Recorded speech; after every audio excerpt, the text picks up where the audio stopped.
Bom, boa tarde. Primeira vez que eu vou falar num evento de Ruby. Aliás, primeira vez que eu vou falar num evento, num encontro que não seja de front-end, então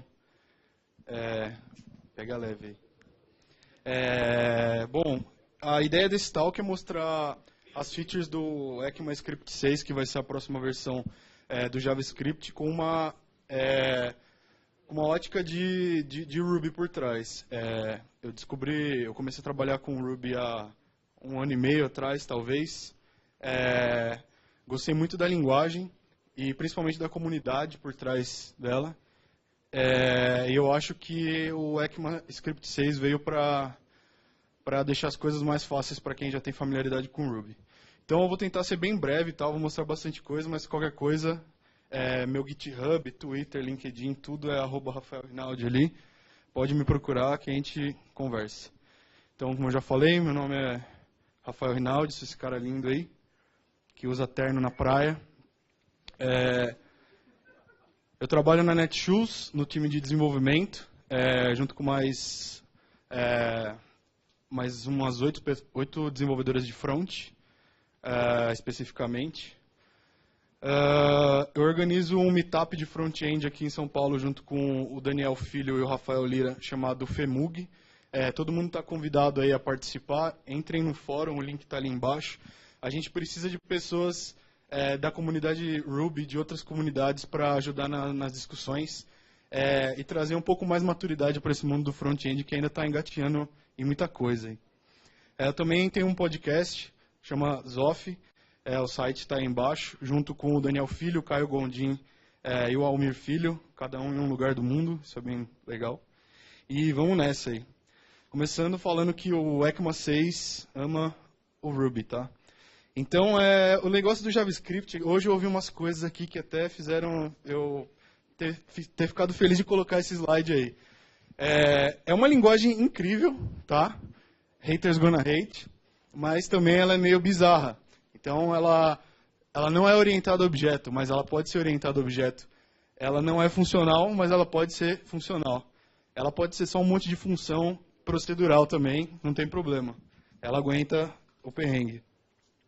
Mas ela tem esse legado de toy language, né? Então, quando o pessoal quando saiu a primeira versão de JavaScript, o pessoal usava para fazer coisas pequenas e relativamente bobas, inclusive. Não agregava realmente na experiência do usuário e tal.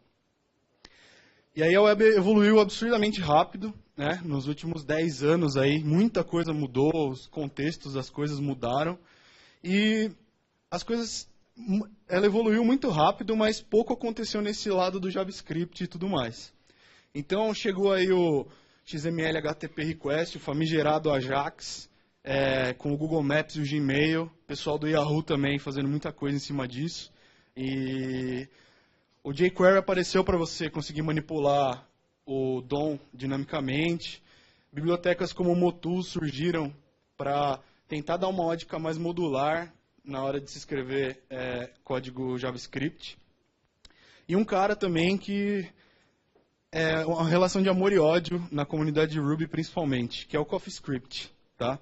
Tema polêmico, mas o CoffeeScript é muito importante falar dele numa talk como essa. Ele é muito inspirado pelo Ruby. Então, o Jeremy Ashkenas criou esse cara. Eu consegui falar com ele uma vez, pessoalmente, sobre o CoffeeScript. E ele falou que ele só não gostava do dialeto, né, da sintaxe das coisas. Ele queria um ambiente onde ele se sentisse em casa. Foi exatamente o que ele me falou. E ele já trabalhava com o Ruby há muito tempo. E se você olhar o CoffeeScript, faz total sentido isso que ele falou. Tem muita gente que especula outras coisas por trás. Não, é só isso, tá? E eu tenho uma relação de amor e ódio também com o CoffeeScript. Eu nunca vi muita necessidade de se usar CoffeeScript para desenvolver código front-end. Por eu gostar de JavaScript, eu gosto bastante de escrever JavaScript vanilla mesmo. Mas a gente tem que entender o contexto histórico dela e a aplicabilidade dela. Então, faz sentido, é uma linguagem que faz sentido. Ela transpira para JavaScript vanilla, né? Então, o ato de transpilar também é conhecido como source-to-source compilation, onde você tem uma linguagem que compila para uma abstração da linguagem nativa que você está usando. E uma coisa do CoffeeScript também que tornou ele mais popular foi a adoção pelo o Rails na versão 3.1. Então o pessoal viu e resolveu adotar no Rails como padrão, no stack deles. E foi uma grande influência assim, nessa versão nova do JavaScript. Tá? Então, quando diversos e-mails estavam correndo lá na lista de discussão e tal. O próprio Brendan Eich, que é considerado o pai do JavaScript, conversava bastante com o Jeremy Ashkenas, falava de muitos pontos, de coisas que ele estava implementando no CoffeeScript que seria legal ter no JavaScript. Então foi uma coisa muito saudável para a linguagem. Então, o CoffeeScript, para quem não conhece, é mais ou menos esse treco aí. Então você tem a ideia de classe, tá? Você tem o arroba, que seria uma referência ao escopo diz, que é um grande problema para quem está começando a aprender JavaScript, é entender o bloco de execução das coisas, o contexto em que as coisas executam. Tem string interpolation, que no JavaScript hoje é uma desgraça. Tem herança, suporte à herança, então você consegue usar herança clássica sem nenhum problema. Não tem necessidade de usar parênteses, nem ponto e vírgula, etc. E você consegue ter esse cara aí que realmente é elegante, né? Você também tem esse cara aqui que é importante falar, que é uma referência ao prototype, que é outra coisa que quem vê JavaScript pela primeira vez pensa em se matar, se suicidar e tal. Então, o CoffeeScript trouxe muitas coisas legais do Ruby, né? Então, você tem esquema de fat arrow, você tem esquema de ranges de array, para você manipular arrays, que é muito legal. Você tem esquema de destructuring de arrays e objetos, que é uma forma mais interessante de manipular arrays e objetos, mais elegante, vamos dizer assim. Tem interpolação de string, como a gente viu, e tem uma implementação de here.doc também, que é para fazer string multiline, que é bem bacana, uma das coisas mais legais do Ruby. Beleza, então contexto histórico das coisas. CoffeeScript e tal. No mesmo ano que o CoffeeScript nasceu o Node.js. E aí a ótica sobre JavaScript começou a mudar, né? Muita coisa começou a ser feita em cima disso. E os olhos começaram a serem virados para o JavaScript novamente. E aí surgiu o tal do Harmony. Né? O que é o Harmony? Ele é o codename da sexta versão do ECMAScript 6. Então, o JavaScript é baseado nesse standard. E aí a galera falou, bom, não tem muita coisa acontecendo, vamos resolver essa parada, vamos organizar a casa. E aí criaram o ES6. Que foi muito influenciada pelo CoffeeScript e pelo CommonJS, que é o sistema de módulos que o Node usa para trabalhar hoje. A gente vai falar um pouquinho dele mais no final. Então, as features que eu escolhi falar do S6 para vocês hoje, tá? Cara, resolver problema de bloco, tá? Então, eles introduziram o let e o const, que fazem com que ninguém precise se preocupar mais com hosting, que era o cara abominável aí do mundo do JavaScript. Então, hosting nada mais é do que, literalmente, a tradução de hosting é içar. É um cara que leva todas as variáveis que você declara, independente da ordem que elas estão declaradas, para o topo do teu escopo. Isso traz muita confusão para quem está entrando no JavaScript e gera resultados meio bizarros. Tá? Então, você também, com esse cara, não precisa mais fazer essas porcarias, de tipo var self equals this, ou tipo that igual a this, que isso daí é loucura, ninguém merece, a gente não ganha para isso. Então, as features que eu escolhi para falar para vocês hoje são exatamente sistema de bloco, arrow functions, funções de parâmetro e toda essa galera aí. Vamos falar sobre eles um por um. Então, block scope, novamente, dando um exemplo para vocês aqui, no S5 a gente teria esse cara, tá? E ali eu tenho um check, e dentro desse check eu declaro uma variável. Se eu der um console log, eu vou conseguir pegar esse cara. E é bizarro, porque ele está num bloco isolado, em tese. Com S6 você consegue usar o let para fazer isso, e ele dá um erro de referência. Ou seja, aleluia. Arrow functions. Cara, é um jeito mais bonito de se escrever funções, tá? Ele é bem elegante, você consegue declarar funções inline de uma forma bem simples, e ele é muito bacana também para você fazer, quando você usa quando você vai fazer interação em cima de arrays, objetos, etc. Funções de parâmetro, isso daí é uma coisa que também ajudou bastante vai ajudar bastante no nosso dia a dia. Você tem parâmetros default agora, finalmente. Você não precisa mais ficar checando se o valor veio, ou você importar o lodash ou underscore da vida para ter um objeto de valores default que vão fornecer a sua expectativa dentro daquele contexto. Então, defaults aí dentro de funções, finalmente. Parâmetros com nomes, que me lembra um pouco o esquema de símbolos do próprio Ruby, né? Então, a gente consegue ter um cara chamado nameAge aqui, passar ele para a função de uma forma mais elegante e mais fácil de ler, inclusive. A gente tem o REST agora também, que tinha, só que não. Então, você tinha um cara lá chamado Arguments, então você tinha que fazer uns hacks em cima deles, então mexendo no prototype de array para conseguir manipular esse cara e ele de fato virar um array, porque ele só era um objeto iterador, mas ele não era um array de fato. Hoje, graças a Deus, esse cara é um array, você não precisa mais se preocupar com isso. A gente tem o spread também, que parece um pouquinho, então imagina que eu tenho esse array de cores e eu tenho a mesma função que eu tinha antes. Eu posso passar com 3 pontos aqui, esse cara, e ele vai aplicar cada item do array como um argumento da função. É bem útil. Objeto literal é interessante também. Então, aqui dentro, imagina que esse cara é uma função que está declarada dentro desse mesmo escopo. Seria o equivalente a fazer full igual a full. Você pode só falar full.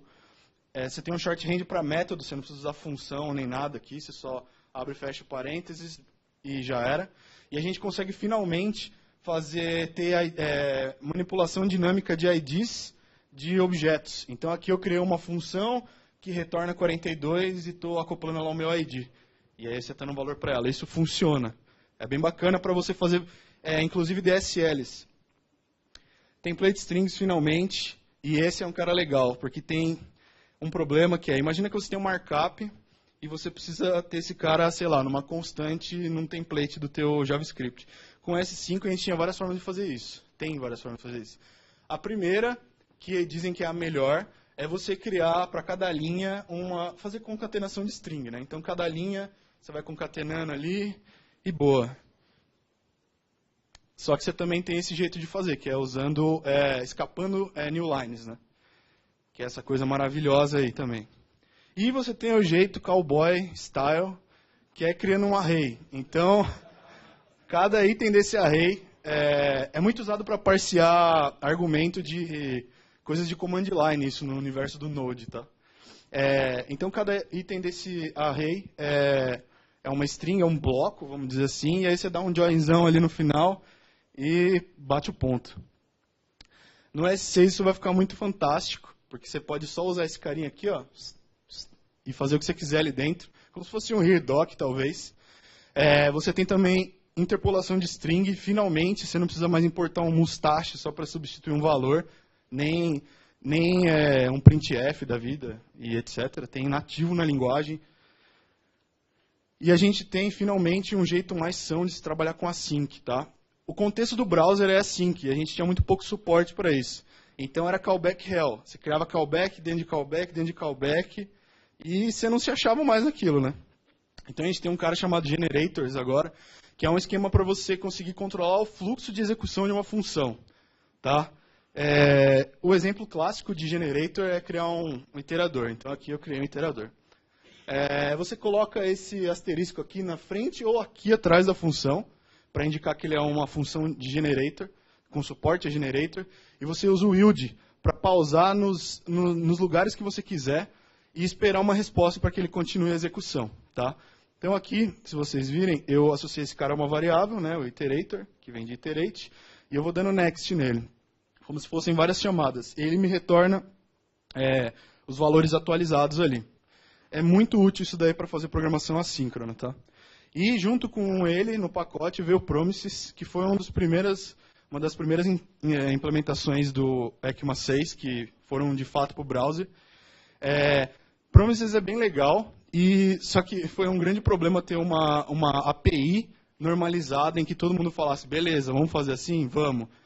surgiram 10 milhões de implementações de promises, que é um grande problema da comunidade JavaScript. Então, a galera cria um bloco, beleza, vamos começar desse bloco de novo, não vamos começar, vamos esquecer esse problema, acordar nessa solução e esquecer ela. Não, criaram 10 mil vezes o mesmo bloco, mas aí acordaram numa API. Então, outro exemplo clássico é implementar uma chamada de XHR, aí, um request, com esse cara. Então, como seria? Aqui eu estou retornando uma promessa, né? E aí eu passo para ele dois objetos, que é o resolve e o reject.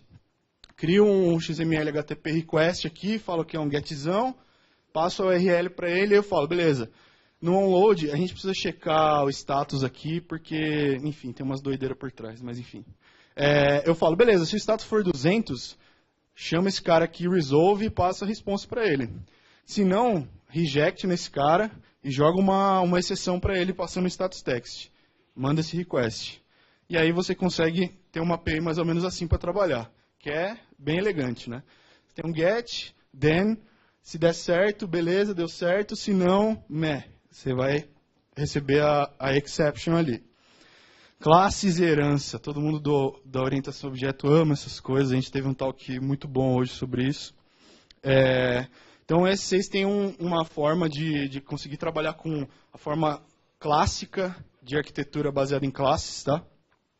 Então, aqui a gente tem o exemplo de como as coisas são feitas no ES5. Então, você sempre tem uma função lá e você implementa esse cara dentro do prototype, a API dele. Isso daqui chama Prototypal Inheritance, é uma forma que a galera conseguiu achar de usar prototype para simular a orientação a objeto, tá? E aí, vamos dizer que a gente tem um caller aqui, que tem um método que chama setHexa, passando um code para ele. E aí eu tenho duas implementações desse cara, yellow e blue, cada um com uma cor diferente. É a única coisa que varia entre eles. Então, eu modifico o prototype de cada um deles, uso o object create para falar, beleza, esse cara estende aquele cara de um jeito bem tosco. E isso daqui é um deep cloning, tá? Ele vai clonar a árvore inteira. Mesma coisa para o blue. Na hora que eu instancio, beleza, maravilhoso. Só que não está tão bacana essa interface, né? Com classe a gente consegue fazer isso, tá? Então eu tenho uma classe color, ela tem um método setter, você tem getter e setter agora no S6, passo o hexacode para ele, implemento o toString, aqui eu simplesmente falo que ela estende cor, implemento no construtor dela um valor, mesma coisa para o azul, mesmo resultado com uma sintaxe bem mais bacana. Module syntax, isso daqui eu acho que é a parte mais legal. Eu, particularmente, estudei absurdamente esse tema, já dei umas palestras sobre isso, e é um inferno hoje no mundo do JavaScript, sistema de módulo, tá? Então, basicamente, o JavaScript não tem uma implementação nativa de module system. Ruby tem, Python tem, tô ligado, não me xinga, tá? Até agora não tinha. A gente depende de outras técnicas para escrever código modular. Tem algumas outras, algumas variações, mas as principais são CommonJS. Esse é um módulo CommonJS, um módulo que é escrito dentro do contexto do Node, tá? Então aqui você tem o arquivo, ele é um closure, então você não precisa ficar criando nenhum wrapper, nem coisa do tipo. Ele assume que isso aqui é um closure, beleza. Você passa as dependências para ele, você pode passar o PF aqui, ou você pode pegar um cara específico da API pública dele e associar uma variável, e você exporta para a API pública usando esse module exports da vida aí. Então a gente está implementando um 42 ali. Como vocês podem ver, só para constar, isso aqui é uma API síncrona, tá? A gente sabe que aqui dentro desse contexto, tudo está em memória, tudo está pronto para a gente utilizar. Só que a web não é assim, né? Para o contexto do servidor, que é o Node, da hora, funciona. Só que para o browser não, o browser tem uma natureza assíncrona. Então, como um branch, um fork do CommonJS, saiu a spec do AMD, que pretende resolver esse tipo de problemas, que resolve, inclusive, muito bem. Tá? Eu particularmente gosto bastante de usar AMD, o codebase inteiro da Netshoes é em AMD. Então a gente passa uma lista de dependências para eles, para esse módulo, que é um arrayzão. Eu falo que esse cara, associo as variáveis ali. Aqui é a implementação do módulo. O que esse cara faz? Ele garante que dentro dessa implementação, esses caras vão estar em memória para mim. Que para vocês e tal, pode parecer até trivial no mundo bonito da linguagem moderna, mas era o inferno para você garantir consistência nesse tipo de coisa com o JavaScript até hoje. Muitas pessoas eu já vi implementando um whilezão true da vida. Se não tivesse o cara que ele esperava exportado no contexto global, ele continuava preso ali. e vamos que vamos. Cowboy. Com o ES6 as coisas são bonitas e a humanidade fica feliz. Você consegue importar um módulo de um pacote, olha que coisa linda. Então você dá um import IO from FS.io. Você tem o named imports, que você pode exportar várias coisas dentro do seu módulo, apesar disso ser considerado um anti-pattern. Então, a gente imagina que dentro do meu módulo helpers eu estou exportando um monte de helper functions. Aqui eu quero só o pluck e o sort, beleza. Você tem o wildcard, né, com asterisco e um esquema de fazer alias. Eu falo que eu quero esses caras todos do core e referencie eles para mim em memória como core. É uma coisa bem bacana também. Você consegue exportar para a API pública usando o export e você pode exportar o que você quiser. Você pode exportar aqui, no caso, uma função, você pode exportar uma constante e você pode exportar uma função default. Então, se o seu módulo, você só vai fazer uma coisa naquele módulo, que é o ideal, você sempre vai usar função default. Tá? Só que, não acabou ainda, isso não resolve o sistema de módulos ainda para o client-side. Tá? A gente precisa de um cara chamado module loader. Tudo isso que a gente falou é um formato de se utilizar módulos, formato síncrono de se utilizar módulos. Mas, de novo, o browser é assíncrono, a gente precisa conseguir carregar as coisas dinamicamente. Então, o S6 resolveu isso para a gente também. Aliás, não resolveu muito bem ainda, mas está quase lá. Então, eu consigo fazer com ele loading dinâmico de módulos. Tá? Então, o esquema que ele fez, o jeito como ele funciona beleza, importa esse cara de forma assíncrona para mim, só que dentro da implementação garante para mim que eu posso escrever meu código de forma síncrona. Tá? Então, você tem esse system da vida que te permite importar um módulo e ele te retorna um promise. Certo? Então, o que ele está fazendo aqui? Ele está importando esse cara. Esse import, esse request para o arquivo acontece de forma assíncrona, só que aqui dentro do contexto de implementação, tudo funciona e você pode assumir que as coisas estão em memória. Tá? E como ele retorna um promises, você pode usar promises para carregar vários arquivos. Então tem um cara chamado all no promises, que você pode passar um array de coisas. Aqui eu estou passando um array de módulos, mando um map ali nele, importa esse cara como um módulo e aqui dentro eu implemento ele. Tá? Provavelmente vão rolar alguns wrappers, alguma mudança de sintaxe, eu acho, nesse sentido, mas você consegue fazer isso já. Tá? Esse, para mim, é o maior ganho, porque até hoje a gente depende de coisas que nós não sabemos direito se funcionam para resolver problema de módulo. O CommonJS também tem um cara bem popular que vocês devem ter ouvido falar, chamado Browserify, que nada mais é do que um cara que tem um monte de shims que conseguem interpretar coisas, por exemplo, o que é I.O. no contexto do browser? I.O. no contexto do browser não faz o menor sentido. Ele converte I.O. para XHR, por exemplo. Entendeu? Ele faz esse monte de gambiarra, vamos ser bem sinceros, por baixo dos panos, e a galera acha lindo isso. Eu não acho tão bonito, mas estou aqui para falar as coisas para vocês, não para julgar. Então, como que eu posso usar esse monte de coisa bonita aí e feliz hoje? Tá? Não use em produção ainda, óbvio. Eu estou usando em projetos pessoais, com a ajuda de transpiler. Tá? Escrever S6 é muito, muito melhor e é bem interessante você conseguir acompanhar a evolução das coisas, da spec. Tá? Então você pode usar um transpiler. Hoje tem dois transpilers que são bem famosos. O mais famoso que é o que eu uso é o Babel, mas tem o Traceur do Google também. Quem gosta do Google aí. O Babel é legal porque a comunidade compartilha bastante em cima dele. Então ele está evoluindo num ritmo muito mais rápido. Tá? E o Babel vai ser integrado no Sprockets na próxima release. Então é mais um motivo para você que tem teu stack Ruby e Rails aí, usar esse cara para conseguir trampar com o ES6. Tá? Basicamente é isso, é um Lightning Talk, então vamos crescer juntos.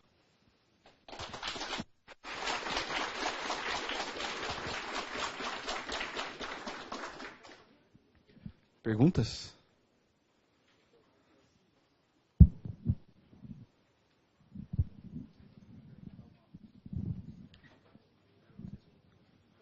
Você que está acompanhando o desenvolvimento desse novo padrão, como que está a relação aos browsers? Se eles estão ou não já acompanhando esses padrões?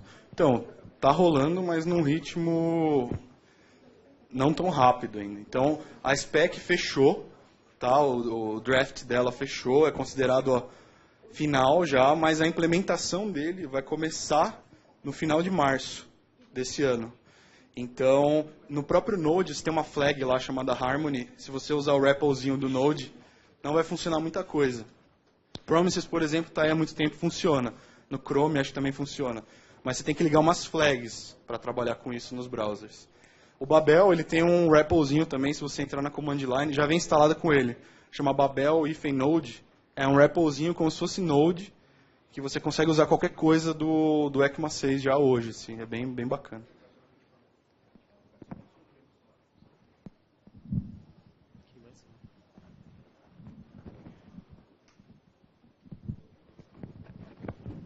Então, esse Babel, eu não testei ainda. Eu queria saber se ele ele é compilado no JavaScript legal ou ele faz coisas tipo PAL ou sei lá o quê? Então, a gente tem que entender algumas coisas assim.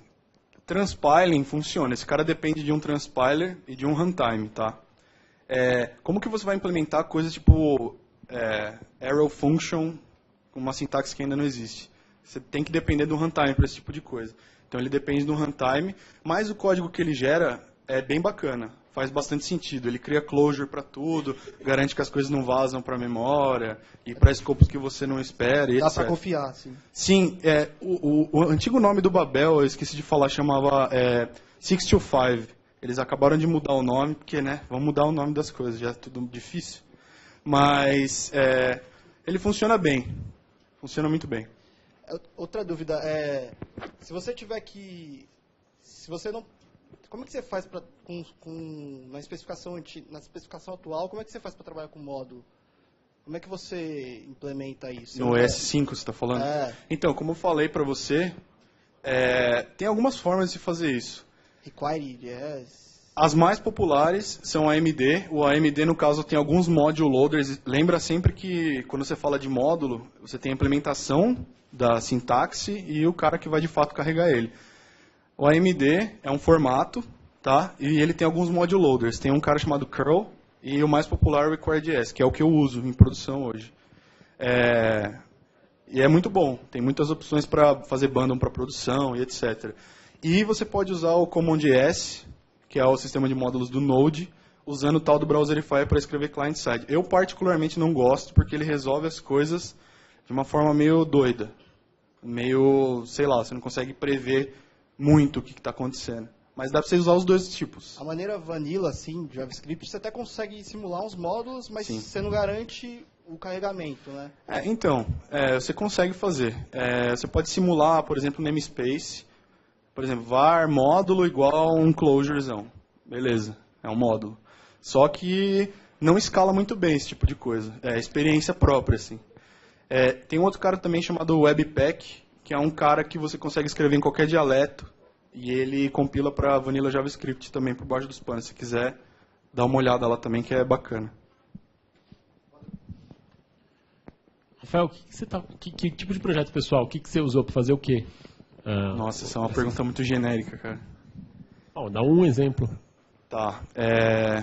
Bom, por exemplo, eu fiz um cara que é como se fosse uma implementação do Trello. Só para eu conseguir testar o S6. Então, eu usei o React e S6 para ver o que é e como funciona e tal. E funcionou legal. Assim, não existe um projeto em que você pode usar. Eu poderia ter feito uma lib de helpers funcionais também com o S6, não tem nenhum problema. Mas é que eu queria... O meu trabalho do dia a dia, particularmente, envolve muito UI, né? Então, eu quis fazer uma coisa que envolvesse isso e, cara, foi bem legal, assim. Eu não tive nenhum problema de, tipo, empacar, ficar olhando muito na spec. Eu recomendo que vocês tentem, assim, é bem legal. Legal. Mais alguém? Bom, só vou dar um depoimento pessoal aqui. Falar para o pessoal ir lá no FEMUG, que o Rafael e o Daniel, o filho, levam assim, a comunidade super à frente. Então, super de parabéns, porque eu já tive mais à frente de comunidade, sei como é difícil. E é uma galera super legal, eles estão sempre lá. Então, quem quiser aprender coisa nova, ver como que é a coisa em outras linguagens, é legal ir lá. Eu quero ver se o Rafael traz o FEMUG para cá um dia também, para a gente fazer um evento aqui. Então fica o convite de novo, hein, aqui publicamente. Fechou. A gente tem um cara que chama formulário de anfitrião, vou passar para você. Muito bom. E realmente as discussões lá são super alto nível, assim, então vale muito a pena. Pô, valeu. Bem legal. Próxima pessoa que vai fazer o Lightning. Então vamos...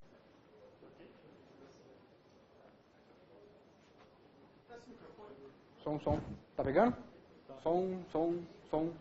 Som. Beleza? E aí, pessoal, meu nome é Thiago Scaloni. Eu vou falar um pouco para vocês, bem rapidinho, do Tropical Ruby, evento que vai acontecer de 5 a 8 de março, lá em Porto de Galinhas. E também vou fazer uma demo rápida, bem rapidinha mesmo, da nossa plataforma, da CloudWalk, que é um pedacinho da palestra que eu vou dar lá sobre o mundo do Embedded e MRuby. Começando com MRuby, começando com Tropical Ruby, vai ser em Porto de Galinhas, é um lugar maravilhoso, praias lindas, excelente lugar para se relaxar, estudar um pouco de Ruby, tecnologia e pegar um sol. O hotel vai ser esse aqui, bem humilde, esse aqui vai ser o hotel da conferência. Recomendo que vocês não fiquem no hotel para conferência, peguem um hotel mais barato, mas não existem bastante. Mas ele é muito bonito, vai lá, é muito bonito. A R$ 1.100 a diária é meio complicado. Mas é muito bonito. Bom, na conferência a gente vai ter 20 talks, 3 workshops, 4 atividades relacionadas a Porto de Galinhas, incluídas no evento, e a gente vai ter pessoas de 7 países diferentes. Falando das atividades, dia 5 de março a gente vai ter os workshops lá em Recife, não vai ser em Porto de Galinhas, porque a gente precisa de uma estrutura, computadores e tudo mais. Depois, na parte da manhã, a gente tem as atividades no dia 6 e depois a tarde toda, até a noite, os talks. Dia 7 a mesma coisa e dia 8 só as atividades. Para finalizar o dia relaxado, depois de 2 dias de conferência. Keynotes, Ed Green, Nick Sutter e o Franco e o Cafo. Acredito que todo mundo conhece essa galera da comunidade. São pessoas com high skill level, são muito fodas. A gente vai conseguir aprender muito lá.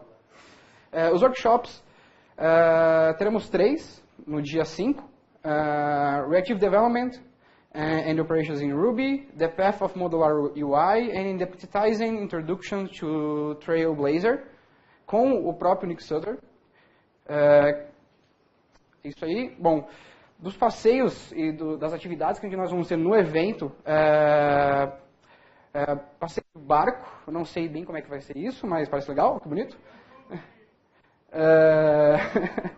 Passeio de bug, mergulho e um passeio num catamarã, que parece que é uma praia, uma coisa assim, parece muito bonito.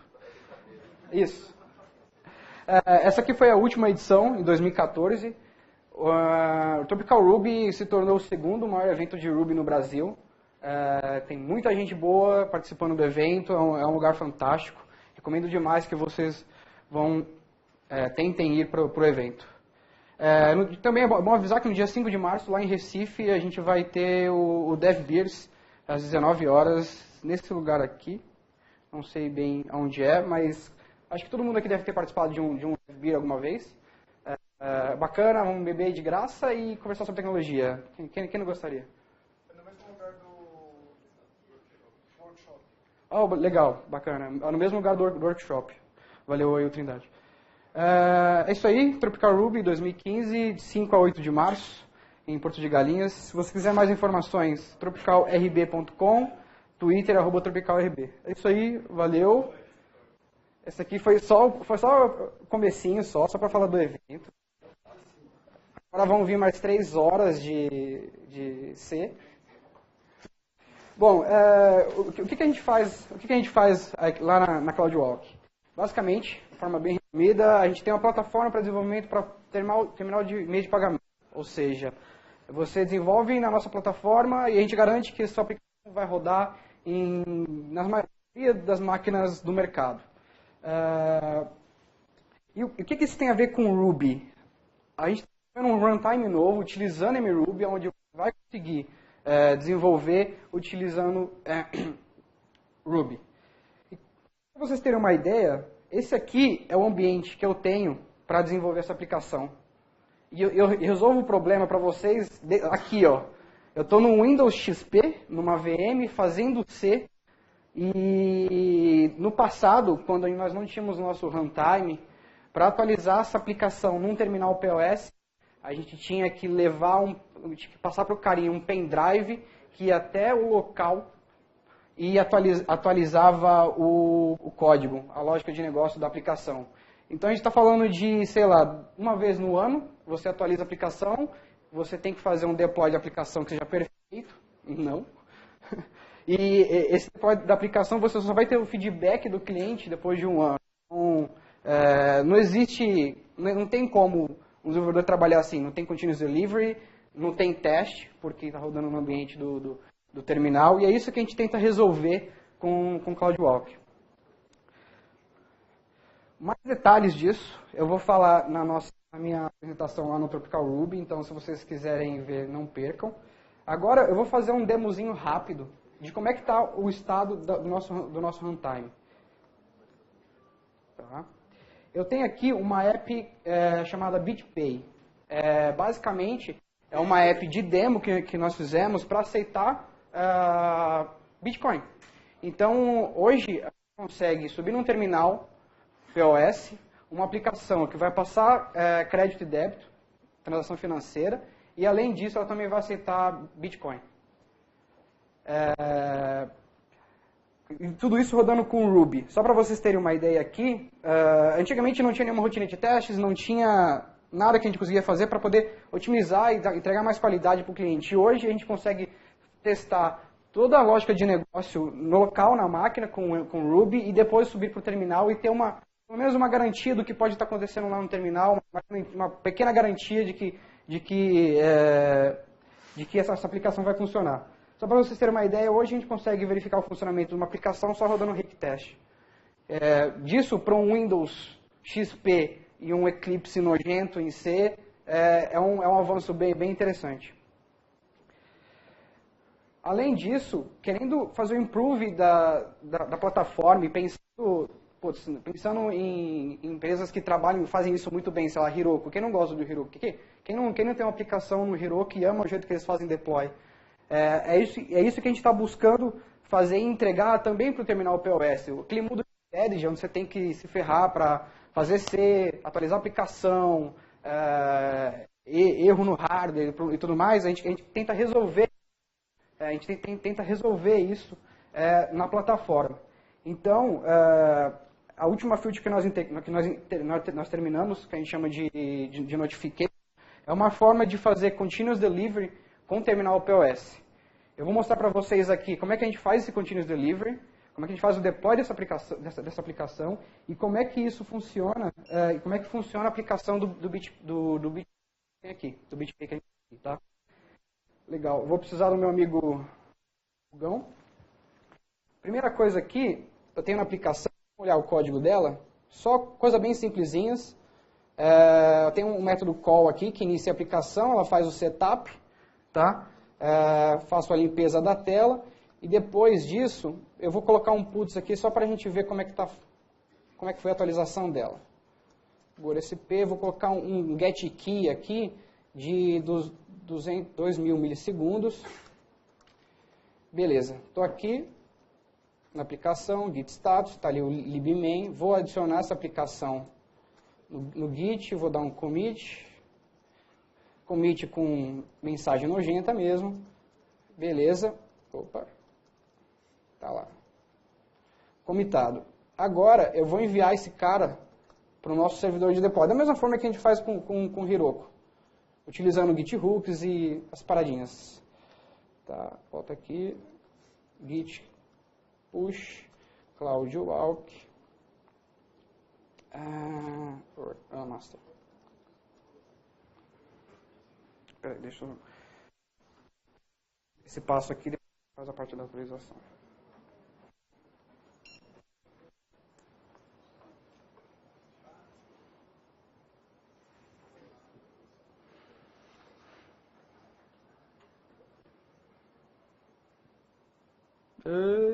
Finalizando.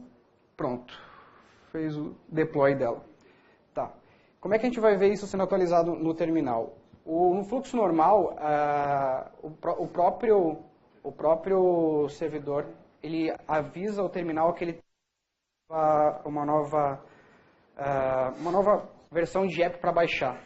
Como a gente faz isso, que tipo de protocolo, como é que é a arquitetura dessa solução, a gente vai conversar sobre isso na minha apresentação lá no Tropical. Vamos só ver o demo agora. Beleza. Estamos aqui.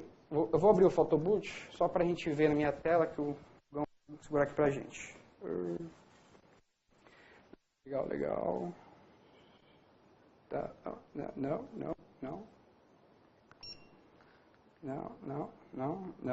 Não. Aí. Não se mexe, Gão. Beleza, a gente tá vendo aí. Tá ao contrário, mas beleza, a gente tá vendo ali a hora e Visa, Master e Bitcoin. Ok. Como é que eu vou fazer para atualizar esse cara? Geralmente, no hook, a gente já chama um notification para ele, mas eu estou fazendo aqui para ficar didático, a gente entender. Aqui eu só passo alguma informação para ele identificar o terminal e a mensagem para ele fazer o app update. Envio para ele. Então é só esperar aqui. Aí tem alguns segundos até o socket receber essa informação. Oh, peraí. Tá. Já apareceu aqui, ó. Aí agora ele está baixando. Agora ele está baixando a aplicação. Ele pediu para mim aqui, ele está perguntando se eu posso baixar 3 aplicações que ele acabou de receber a notificação. Agora ele está baixando uma a uma. Tá. Deixa eu ver se não.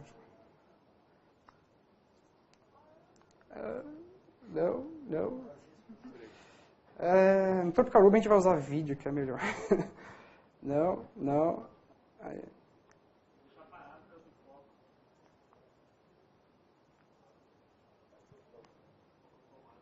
Tá. Beleza, ele está baixando aqui a última aplicação.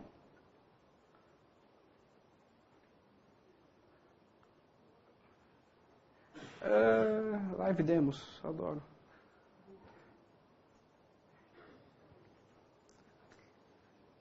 Legal, terminou de baixar. Agora aqui eu vou iniciar a aplicação da BitPay, que transaciona bitcoins. Dou um Enter só e seleciono aqui, vamos ver, BitPay. Pode ser segurar aqui para mim? Só enquanto... Agora, o que eu vou fazer aqui? Eu vou pegar minha wallet aqui. Vou abrir ela enquanto eu vou colocar o valor ali da transação. Cadê? Eu não tenho crédito nenhum, então vai ser meio fakeado. Aqui, ó, Pay with Bitcoins. Vou colocar aqui 50 centavos de dólar. Aqui, agora ele vai criar para mim um QR Code. Ele foi até o servidor da BitPay para gerar o invoice desse cara. E eu faço a leitura com o meu celular agora, com a minha aplicação do blockchain.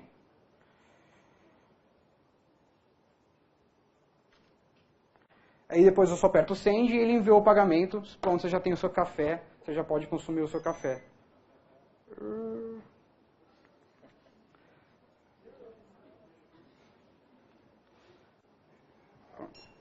Basicamente é isso. Essa é uma palhinha do que a gente tem. Nesse mesmo terminal, a gente consegue trabalhar com Apple Pay. Ei, todo mundo hype do Apple Pay.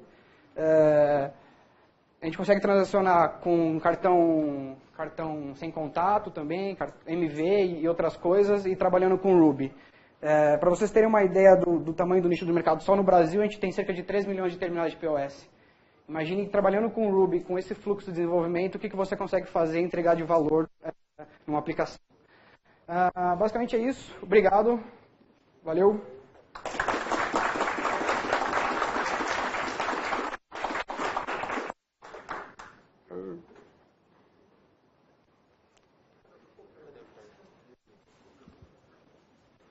Perguntas? Alguém tem pergunta?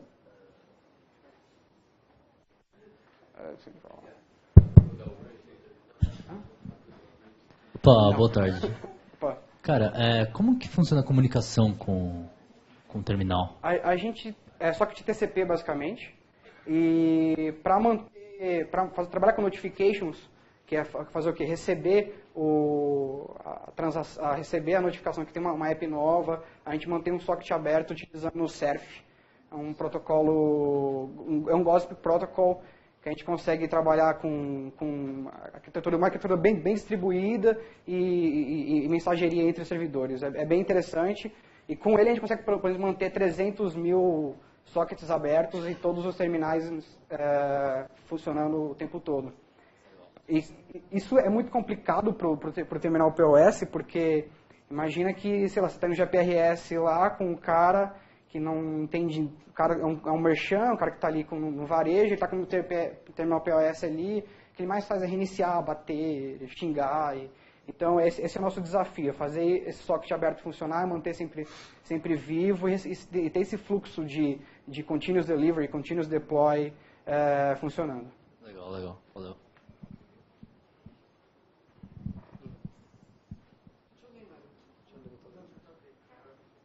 Beleza? Valeu, obrigado.